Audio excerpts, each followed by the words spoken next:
Bonjour à tous, bienvenue sur IUT Mag, l'émission des étudiants. Aujourd'hui, un magazine spécial dédié au street art et plus particulièrement au graffiti. Ce phénomène, né en mai 68 et officialisé dans les années 80, est un mouvement artistique autonome. Notre envoyé spécial est allé dans une usine désaffectée rencontrer deux graffeurs afin d'en savoir plus sur cet art souvent mal vu. Reportage de Charlotte Limbar et Thomas Streif.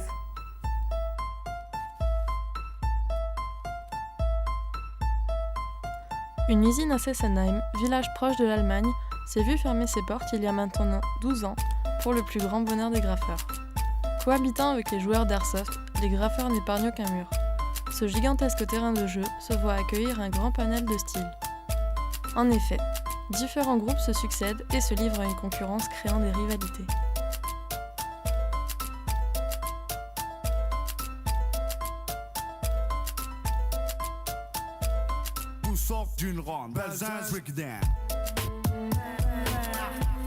Écoutons à présent deux graffeurs que nous avons interrogés afin d'avoir de plus amples détails sur leur technique.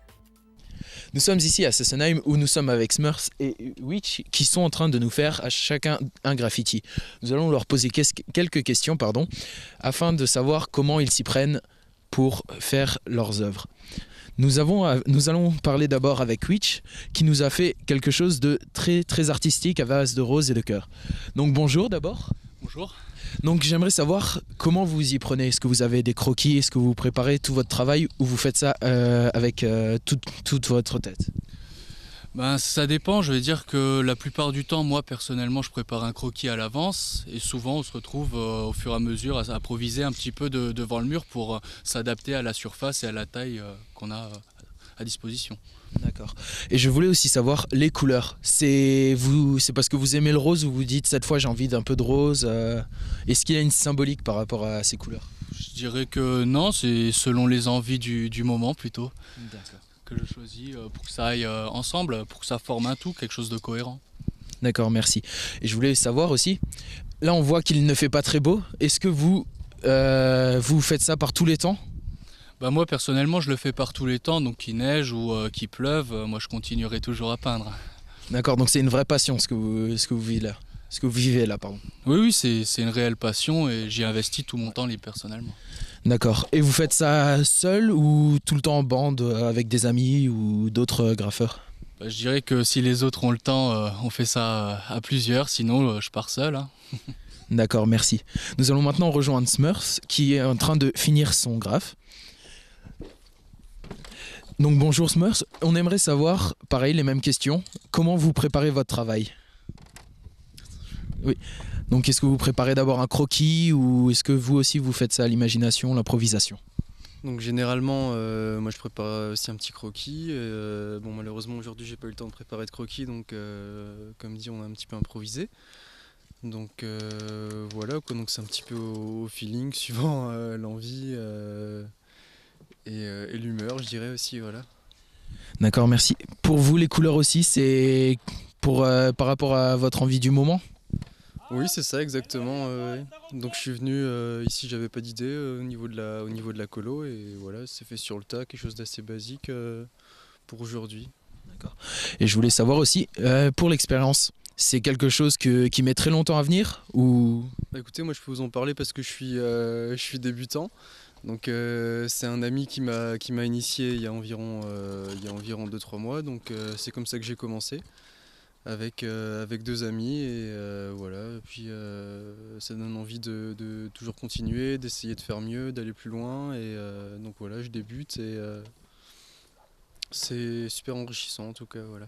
D'accord, merci. Je voulais aussi savoir, pour le lieu, vous les trouvez comment ces bâtiments ou ces murs ou autres? C'est des pures découvertes ou vous avez des ragots entre graffeurs ou... Généralement pardon, c'est plutôt du bouche à oreille quoi. Donc ici c'est un lieu qui est assez connu par les graffeurs puisqu'il y a pas mal de monde qui vient peindre le week-end. Donc si vous avez l'occasion de venir le samedi, le dimanche, vous verrez qu'il y a pas mal de graffeurs qui viennent ici, c'est un endroit quand même assez connu. D'accord, merci beaucoup.